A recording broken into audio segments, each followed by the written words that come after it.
जी, बिस्मिल्लाहिर्रहमानिर्रहीम। आज का हमारा टॉपिक है कंटिन्यूटी है बेसिकली ट्रांजिस्टर की। पहले टॉपिक में हमने पढ़ा था कि ट्रांजिस्टर क्या है, उसके बाद फिर हमने उसकी बात की थी कंस्ट्रक्शन की, प्रॉपर्टीज की, ठीक है। And then now have we have the configurations of the transistor. Last में आपको बताया गया था कि ट्रांजिस्टर को हम तीन तरह से कॉन्फ़िगर करते हैं सर्किट के अंदर। It's a common base configuration, common emitter and common collector configuration. तो लास्ट में हमने कॉमन बेस कॉन्फ़िगरेशन उसको डिस्कस कर लिया था। Now here we have the common emitter configuration. What is the common emitter configuration? तो उसमें देखिए जरा, इसमें हम क्या कहते हैं कि that the transistor in which emitter is common to both input and output circuits। जिसमें हम क्या करेंगे कि emitter जो है उसको कॉमन कर देंगे, मतलब वो आपके पास वी बीबी के साथ भी अटैच होगा और वी सीसी के साथ भी अटैच होगा। That is known as the common emitter configuration। So look at the circuit here. Here we have the NPN transistor. Again, it's the NPN transistor. So basically it's the N type, its a base is a P type, and again the emitter is the N type। Last time मैंने आपको बताया भी था कि basically हम क्या कहते हैं कि मोस्टली एनपीएन ट्रांजिस्टर को ही यूज करते हैं। So look at this diagram. It's a basically block diagram. Here we have it's the NPN transistor. So remember that the emitter base junction is always forward biased. So it's the emitter E and the base B. Now look at emitter. It's a N type connected with the negative terminal of the battery, and the base it's a P type. It is connected with the positive terminal of the battery. So this will become your input loop, and we can say here that emitter base junction is forward biased, whereas emitter collector junction is reverse biased. Collector, it's a N type and it is connected with the positive terminal of the battery. So it becomes the reverse biased, whereas the emitter, it's a N type and it is connected with the negative terminal. So basically अब हम यहाँ पे positive polarity देखेंगे कि चूंकि collector के पास N type और battery के पॉजिटिव टर्मिनल से connected, that's at a high potential, so it's a reverse biasing. So emitter base junction is forward biased and the collector emitter junction is a reverse biased.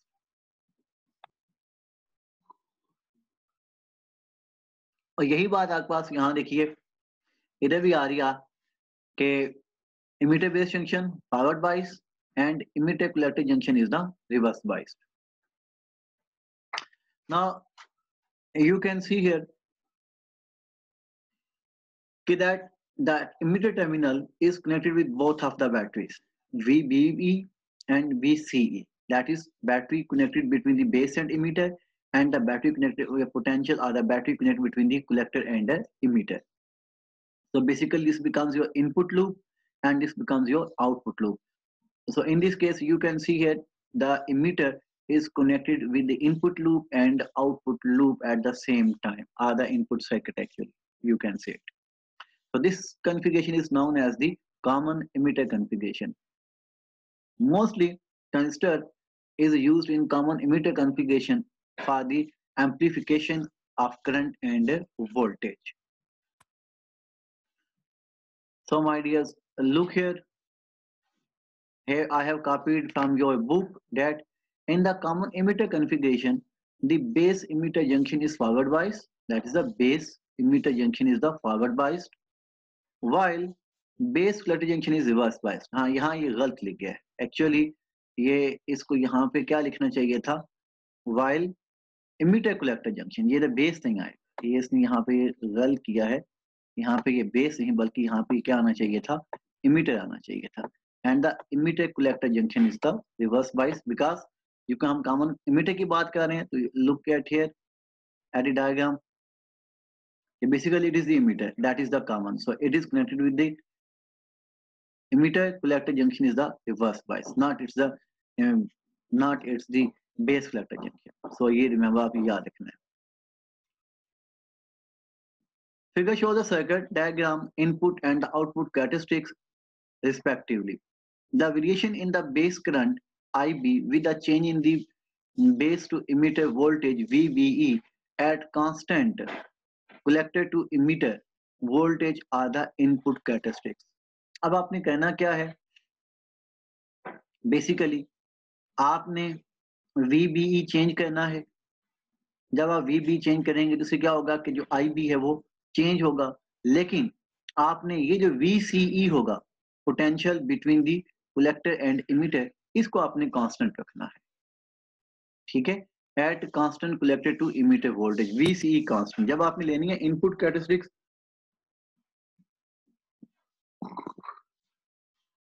जब आपने लेनी है input characteristics, तो input characteristics में आपने याद रखना है जो आउटपुट पोटेंशियल होगा उस आउटपुट पोटेंशियल को आपने कांस्टेंट रखना है।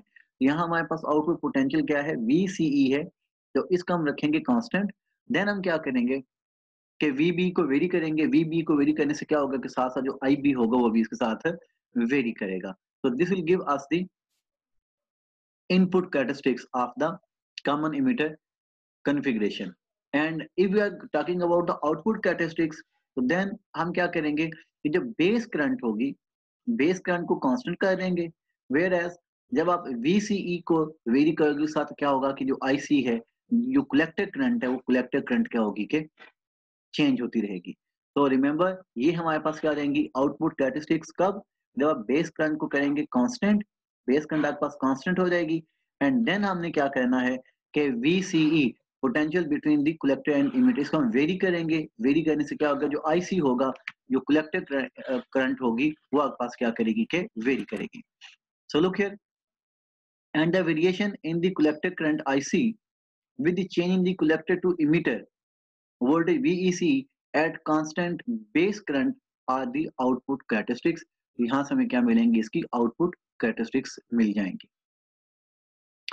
So let's move to the next slide. So here we have a common emitter configuration circuit. Here we have the VBB, that is battery connected across the base. It ranges from 0 to 30 volt. And here we have the VCC, that is battery connected across the collector, and it also ranges from 0 to 30 volts.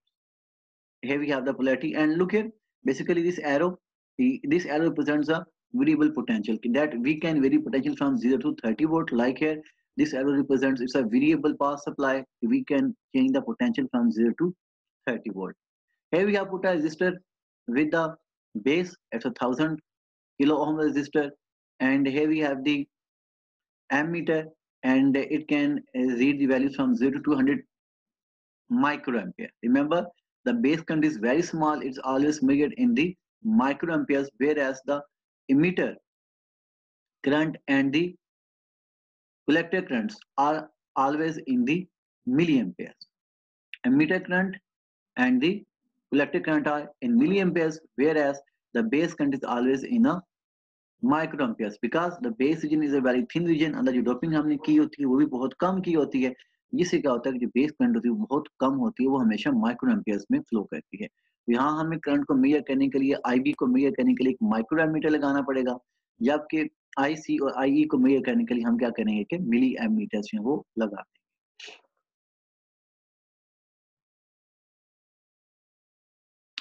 So basically it's a simplified diagram. Look here, here we have the, it's a, look here at this arrow, let me specify it.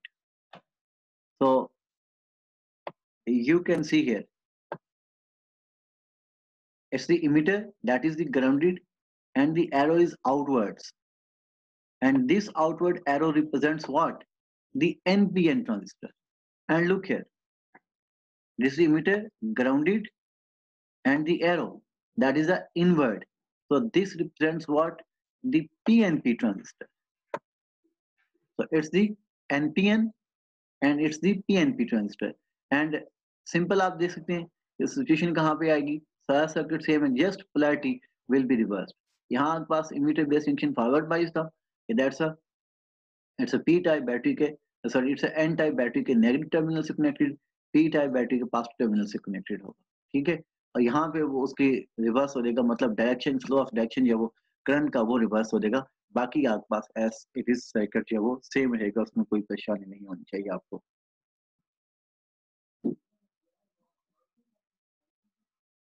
तो आप देखिए जरा इसमें होता क्या है कि यहाँ से आपके पास कन्वेंशनल करंट है, इसमें पॉजिटिव टर्मिनल है, करंट यहाँ से फ्लो करेगी, इधर यहाँ से ये एंटर होगी to the emitter into the transistor, और ट्रांजिस्टर से एमिट होकर यहाँ से कुछ करंट इधर आ जाएगी, that will become the IB, the base current, and the remaining current आपके पास जो है वो इधर से इधर चली जाएगी outward towards the collector. And similarly here we have the positive terminal here and it's the negative terminal, यहाँ से करंट चलेगी ऐसे, ठीक है, will enter into the emitter, यहाँ से ये होती हुई अब ये भी जो है वो बहुत थोड़ी सी करंट कंस्टिट्यूट करेगी IB को, otherwise majority of charges will pass through the transistor and will enter into the collector region, और यहाँ से ये they will constitute the collector current. So in this case at the output we will have the a large amount of the current flowing in the RC or the collector resistor. तो in this way आपके पास ये जो transistor है वो basically क्या करेगा कि work करेगा, और यहाँ पे आपके पास क्या हो रही है कि करंट एम्प्लीफिकेशन जो है वो हो रही है, हम इधर करंट को एम्पलीफाई कर रहे हैं, बढ़ा रहे हैं।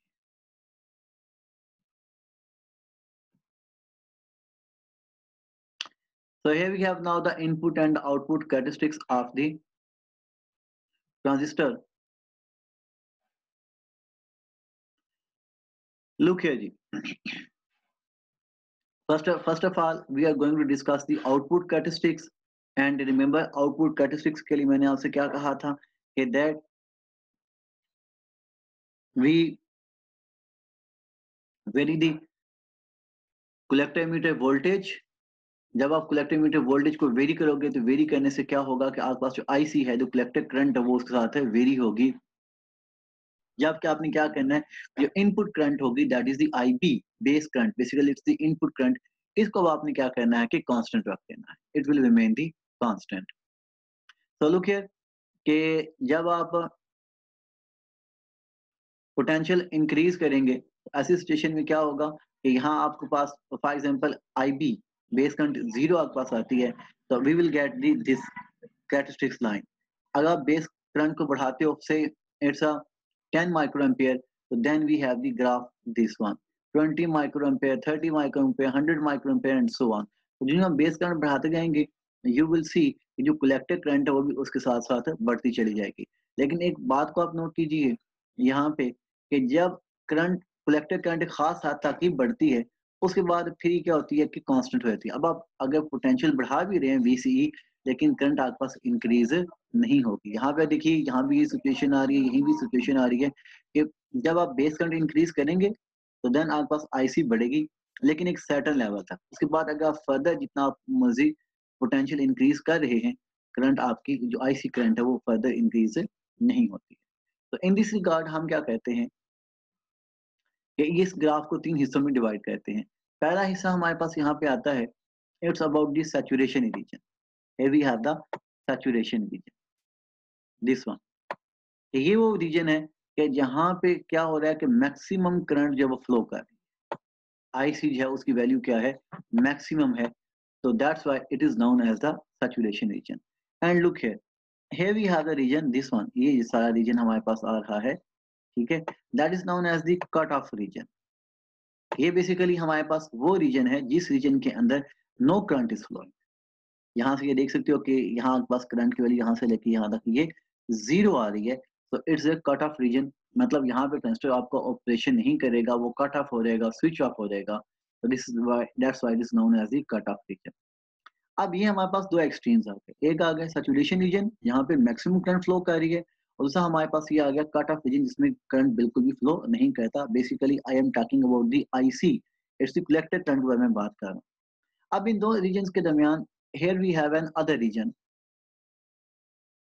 here we have the other region, ये सारा का सारा region जो है हमारे पास this one, this is known as what called the active region। ये हमारा क्या कहलाएगा इधर, ये एक्टिव रीजन कहलाएगा, कि जिसमें आपका जो ट्रांजिस्टर होगा वो मॉडरेटली वर्क कर रहा होगा, मतलब पोटेंशियल और जो करंट है वो मॉडरेट लेवल के ऊपर चलेगा। तो ये उसका एक्टिव रीजन कहलाएगा। तो मोस्टली ऑफली हम क्या कहते हैं कि बेसिकली यहाँ से हम एक लाइन ड्रा करते हैं ऐसे कुछ, और यहाँ जहाँ आपके पास आता है उसका क्वेश्चन पॉइंट आता है या क्यू पॉइंट आता है, तो हम कोशिश ये कहते हैं कि आप इसे हम कहते हैं कि ये लोड लाइन होती है, तो हम कोशिश ये कहते हैं कि आपका जो ट्रांजिस्टर है वो इसी क्वेश्चन पॉइंट के गेज या लोड लाइन के ऊपर ही जो है वो ऑपरेट करता रहे, जहाँ पे आपको क्या मिल सकती है कि अच्छी आउटपुट मिल सकती है। तो basically this is what the output characteristics of the NPN transistor. अब हम नेक्स्ट देख लेते हैं इसकी इनपुट कैरेक्टरिस्टिक्स को, कि इनपुट कैरेक्टरिस्टिक्स क्या होती हैं। So here we have the graph are the input characteristics. अब इनपुट कैरेक्टरिस्टिक्स में आपको क्या बताया गया था कि दैट आपने क्या करना है, जो कलेक्टर इमीटर पोटेंशियल है, that is the output potential, उसको आपने कांस्टेंट कर देना है। Collector emitter potential will remain constant. Then आपने क्या करना है कि VBE potential applied at the base and emitter, आप इसको वेरी करेंगे। इसको वेरी करने से क्या होगा कि जो IB है, जो बेस करंट है, वो साथ साथ क्या होगी कि वेरी होगी। तो अब आप जब आउटपुट पोटेंशियल VCE इसको कांस्टेंट कर देंगे एंड VB को वेरी करेंगे, तो IB वेरी करेगा। तो इन दोनों का जब हम ये ग्राफ ड्रा करेंगे तो हमारे पास ये ग्राफ कुछ इस शक्ल में आएंगे। This will be known as the out input characteristics of a common emitter transistor. जब आप उसके कॉमन इमीटर कॉन्फ़िगरेशन में ले रहे होंगे, तो उस वक्त कहता है कि आपको इस किस्म का जो ग्राफ हो मिलेगा। तो लुक हियर, ये हमारे पास पहली वैल्यू आती है। फॉर एग्जांपल हमने VCE को 5 मिली वोल्ट के ऊपर जो है वो, या 5 वोल्ट के ऊपर हमने इसे क्या किया, एक्चुअली नॉट मिली, इट्स अ 5 वोल्ट के ऊपर हमने इसको कांस्टेंट कर दिया कि 5 वोल्ट से ज़्यादा इसकी वैल्यू एक्सीड नहीं होगी। जब आप फिर क्या करेंगे, VB की वैल्यू को बढ़ाएँगे तो साथ क्या होगा कि IB बढ़ेगा and we have the graph just like this one. Then हमने इसको 7 वोल्ट कर दिया। VCE2 जो है वो बेसिकली फॉर एग्जांपल ये 7 वोल्ट के लिए आ रहा है। तो यहाँ हमने इसे क्या कर दिया कि 7 वोल्ट कर दिया। तो अब कहता है कि अगेन जब आप इसको इंक्रीज़ करेंगे VB को, तो थोड़ा-सा VB इंक्रीज़ करने से बेस करंट बहुत ज़्यादा बढ़ेगी। देखिए इसमें कोई प्रोपोर्शनैलिटी नहीं आ रही है, बल्कि यूँ ही आप थोड़ा-सा पोटेंशियल बढ़ाते हो ऑलमोस्ट यहाँ तक, तो ये देखिए कि करंट अपनी एकदम से जो है वो पीक वैल्यू ले लेती है। तो there is no proportionality between the VBE and I। बहुत थोड़ा पोटेंशियल बढ़ाने से IB करंट बहुत ज़्यादा इंक्रीज़ हो जाती है। So look here, we can see that VCE2 is greater than VCE1। Basically ये मैंने आपको बताया कि 7 वोल्ट हम ले रहे हैं, यह आपके पास है वो 5 वोल्ट आ रहा है, ठीक है? तो ये हमारे पास क्या आ जाएंगी, इनपुट कैरेक्टरिस्टिक्स आ जाएंगी in case of the common emitter configuration of NPN transistor. अब इसमें हमारे पास एक लास्ट बात रह जाती है, उसको हम ज़रा यहाँ पे डिस्कस कर लेते हैं, and it's about the beta factor. The beta factor in common emitter configuration. So what is the beta factor? It's the ratio of the collector current IC to the base current IB is called the beta factor। मतलब IC और IB के दरमियान जो ratio होती है उसे हम कहते हैं कि ये क्या है, बीटा फैक्टर है। दैट इज बीटा स्टैटिक, मतलब जब आपके पास IB और IC करंट जो है वो क्या होंगी, कांस्टेंट होंगी, मतलब उसके अंदर कोई वेरिएशन नहीं आ रही है। तो that is known as the beta static IC over IB। And beta dynamic, जब आपके पास delta IC and delta IB के दरमियान आप रेशियो लेंगे, मतलब कि अब आपके पास करंट वेरी कर रही है किसके अंदर, कलेक्टर सर्किट के अंदर और बेस के अंदर। तो it's a delta IC change in the collector current over change in the base current, so this will be known as the beta dynamic।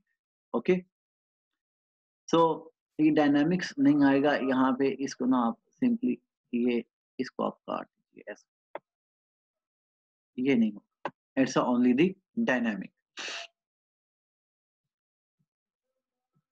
Now look here, beta factor is called the current gain और current amplification factor.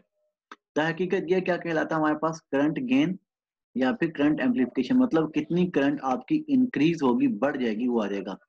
Generally it ranges from 50 to 400, मतलब कि आपके पास जो current है वो 50 से 400 times increase हो सकती है। अब जितने भी ट्रांजिस्टर हैं, हर ट्रांजिस्टर का बीटा फैक्टर जो होता है वो कांस्टेंट होता है। फॉर एग्जांपल अगर मार्केट से एक ट्रांजिस्टर लेके आते हैं और वो हमारे पास आता है जी 100 का, इट मींस कि उसका जो करंट गेन फैक्टर है वो 100 टाइम्स है, ठीक है? तो look here, beta is equal to beta static हम यहाँ पे बात करते हैं IC ओवर IB, और ये B इसके साथ मल्टीप्लाई नहीं हो रहा, बल्कि B क्या हो रहा है, किसके साथ जो है वो B जो है वो एक साथ किधर आ रहा है।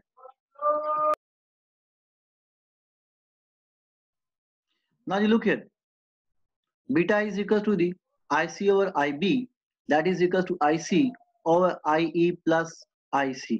अब ये कहाँ से आ गया, ये लास्ट में हमने ट्रांजिस्टर इक्वेशन में देखा था कि that collector current IE is equal to the base current plus emitter current is equal to the IC and IB। Actually अगर मैं यहाँ पे इसको कुछ यहाँ पे कह दूं तो आपको शायद कुछ आइडिया हो जाए कि basically the IE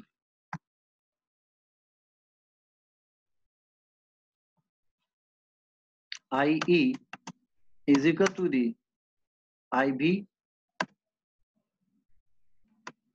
plus IC। ये हमें बेसिक ट्रांजिस्टर इक्वेशन पढ़ी थी कि the collector current is equal to the base current plus emitter current is equal to the base current plus collector current. So emitter current is equal to the basically this is what the KCL आपको बताया था मैंने, ये Kirchhoff's current rule हम यहाँ पे apply करते हैं। तो यहाँ से आप देख सकते हो कि IB किसकी इक्वल आ जाएगा, IE प्लस IC। अगर आप इसको रीअरेंज कर लेते हैं तो here we have the IE minus IC। Also here we are going to divide IC over IB divided by 1 minus IC over IB।